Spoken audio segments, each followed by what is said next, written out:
So let's go into a little bit more detail, and we're going to take this concept of the two groups and apply it directly to a chart. So we've established that we have our two groups. We have a group of people buying, we have a group of people selling, and in the middle we have a tornado of volatility and trading, people both selling at $9.33 and buying at $9.35, and that creates this volatility where the price goes back and forth between these two prices. 933, 935, 933, 935, till eventually one of these breaks down. Now, what we've got in this particular example is a big area of support. We've got a lot of people who are willing to pay $9.33, but we've got an even bigger group who are demanding that they want at least $9.35 for their shares. Now, there's no one at $9.34. Perhaps once in a while in this tornado, a trader will pop in and someone might scoop that up. But for the most part, we've got this big area of support and a big area of resistance, and no one is budging. So what does this look like when it actually shows up on the chart? And it's a little bit like this. So down here, we've got our area of support. Up here, we have this area of resistance, and we can see that even though we are trading quite a bit inside this range, we're not able to get below our support. We're not able to get above our resistance. And eventually, something changes. We push the price down. That is weakened, that support is no longer there, and then the price starts to fall.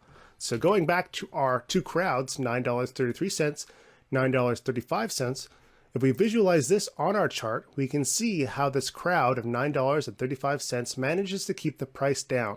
Because there are so many of them who are only willing to sell at $9.35 and no one willing to pay that much, the price can never move higher than $9.35. Inversely, we have a group of people who are willing to buy everything that they can at $9.33. So every time someone sells into $9.33, it doesn't move at all. Until what happens? That entire group who are willing to buy at $9.33 gets everything that they need. If we go back, we see that that group is much smaller than our $9.35 group. So eventually, the $9.33 support wall gets removed. The order book opens up, and we still have this big group of people up here who still need to sell. Maybe they start selling at a lower price in a panic because they need to get rid of those shares, and they drive the price down. So that is sort of how supply and demand, and it's a very basic introduction, but that's how supply and demand creates these price levels for us. We have two different groups who want two different things, who are unwilling to change their prices. The ask does not want to make any less than $9.35, and the bidders don't want to pay that much. So you get this range-bound trading where individual traders can come in and set the individual price point until one of those big groups makes a change. The price will not move. In this case, again, we lost our support.